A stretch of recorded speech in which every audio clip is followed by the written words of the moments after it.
Now, in business, the gross domestic product has increased by 1.6% in the third quarter, according to data from Stats SA, beating the market expectations. The latest data has been attributed to economic performance activity, including manufacturing, agriculture and transportation, amongst others. Statistics South Africa says GDP grew 4.1% year-on-year unadjusted in the third quarter. Economist had predicted 0.6% quarter-on-quarter growth and 2.8% year-on-year growth. Additionally, the South African rand rose on Tuesday as investors' risk appetite increased in response to information on the handling of the Farmgate issue involving President Cyril Ramaphosa. Join us live from Durban in South Africa to discuss this is Economist Professor Bonke Dumisa. A warm welcome to you, Professor Dumisa. Yes, good evening or good afternoon to you and your viewers.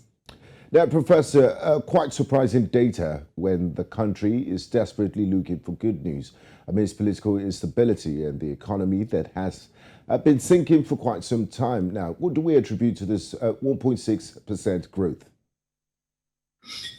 Well, we must remember that we are looking at the third quarter of 2022. So that is, we're looking at July, August, and September 2022. So it was before many of these things which are happening now took place. But these figures have surprised many people because we're worried that in September 2022, that was the time we had the longest time for the Eskom's load shedding, the electricity switch-offs, and that affected a lot of businesses. So we thought that was going to affect many businesses, but we were wrong. I mean, 8 out of the 10 indicators were very positive, and it is very encouraging because if ever we had a negative economic growth rate for the third quarter, South Africa could have had a technical recession because the second quarter had been a contraction. That is, we had a 0.7% negative economic growth rate. So we are all happy. And one other thing which came with these figures is that at last the South African economy now is back to its pre-COVID size, and that is very welcome.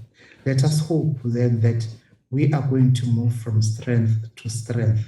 Now, I'm glad you said it's back to its pre-COVID situation, but the question on the minds of a lot of people is, can this momentum be sustained, knowing that interest rates have gone up as well as fuel prices are likely to rise? Will this have any implications?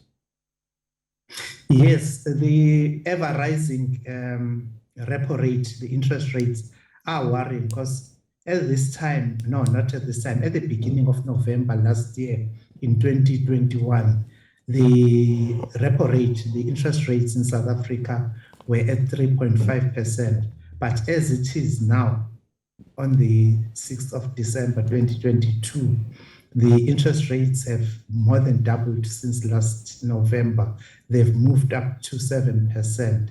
And we've had many strikes and go-slows when people are complaining about the rising cost of living.